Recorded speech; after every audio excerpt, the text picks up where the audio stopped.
Hello everyone and welcome to another News Coolum video and another plug side chat. Today I wanted to talk about something that uh, I think I missed when I was making my recommendations for fastest trip speeds in an electric vehicle. And part of that is, for the most part, what I was giving were sort of general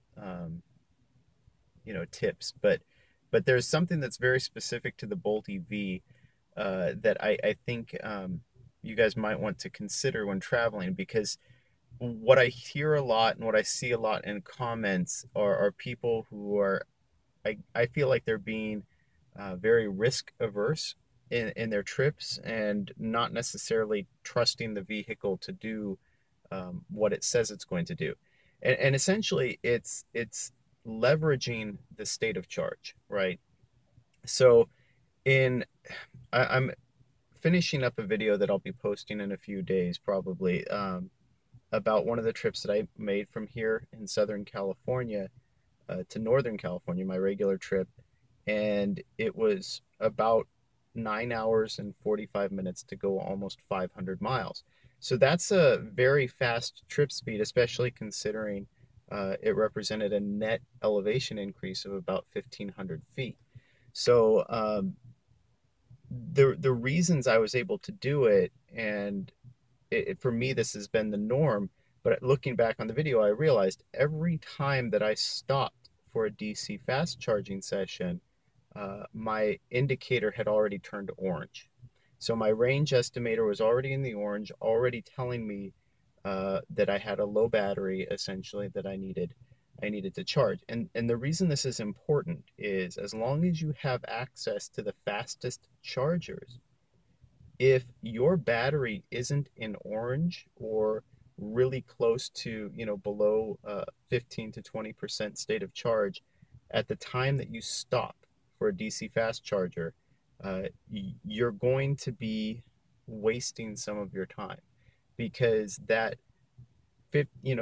sub 55% battery is where you see your fastest miles. And if those are primarily the miles that you're burning off, for lack of a better term, while you're driving, those are the miles that you get back the fastest too. Those are the miles that you recoup at 200 miles per hour of charging.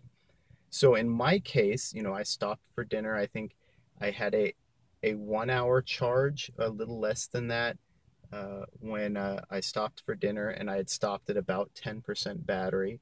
That gave me enough to make it another 140, 150 miles, at which point I stopped for a 30-minute session. Uh, all of the charging was done below 55%, and I went on and did one last charge up to about 70%. And but by the time I had pulled in again, I was down to just over that low, or just under that low battery warning. Because as long as you're charging under 55%, for a majority of your charging, that means a majority of your time you're charging at the fastest rate possible. Now, the reason I say this is going to be specific to the Bolt EV is, well, each vehicle has its own quirks, and apparently, uh, the new Nissan Leaf, because of the way they've set up the thermal management, people figured its fastest trip times are by charging between 20% and 80%. And though then again, it still gives you that similar 60% of the battery. That's the optimal charging window, sort of like the Bolt EV. Now, the Bolt EV, it happens to be at a lower end, because it has the thermal management that allows it to cool off the battery while it's charging at the lower state of charge. Teslas are very similar. They see a much higher rate at a lower state of charge when you're charging. So again, this is specific to the Bolt EV, but and this is just a quick topic. But to me, if you're taking a long distance trip and you're trying to see the fastest times that you can see, try to make sure that your battery indicator is low or in the orange every time that you stop. Uh, Other than those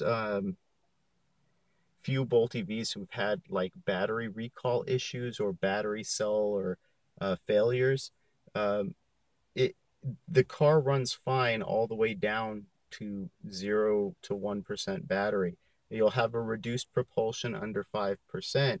And I don't recommend going below 5%, but if you can get somewhere between 5 and 20% every time you stop, you're going to see much faster trip speeds just because of the speed at which the battery charges.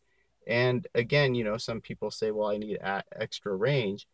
Well, typically for my driving anyway, you're not going to need more than about 150 miles to bridge most DC fast charger gaps.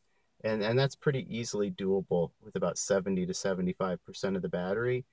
And the charge rate doesn't slow that much by the time you hit 70%. And again, this is uh, because I'm going from 10% to 70%. Well, 45% of my battery, the total that I'm charging, is at that fastest rate.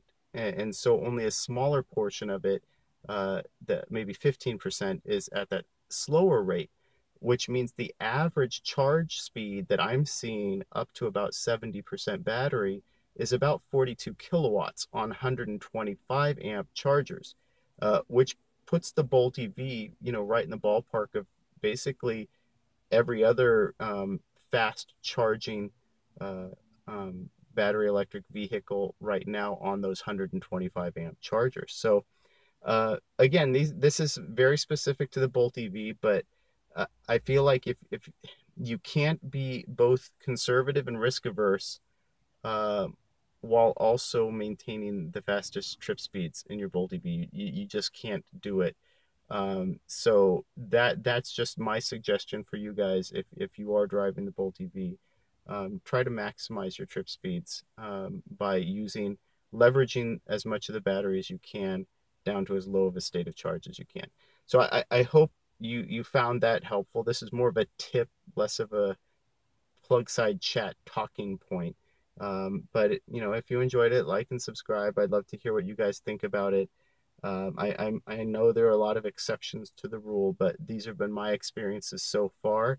And I feel like maintaining over 50-mile-an-hour average trip speeds, including charging stops, in a non-Tesla right now with this public infrastructure, it's pretty decent. And I think I think it's worth consideration. So anyway, thank you, and have a good one.